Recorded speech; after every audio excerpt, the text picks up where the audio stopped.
आम्हाला काय व्हायचं आहे नेमकं? देव व्हायचं नाही महाराज, देवासारखं जीवन जगायचं, देवासारखं होता आलं पाहिजे. बळबुद्धी नीती देवाचं सारखी, तुका म्हणे मुखी जाती ओव्या.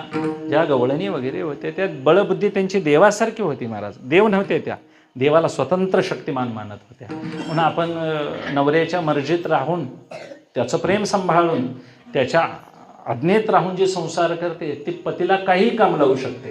याचा अर्थ पती गडी म्हणून नव्हे.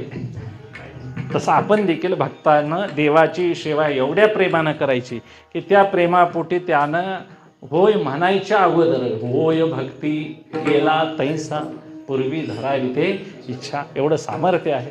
आणि हे घडतं कुठं? सगुण उपासनेतच घडतं.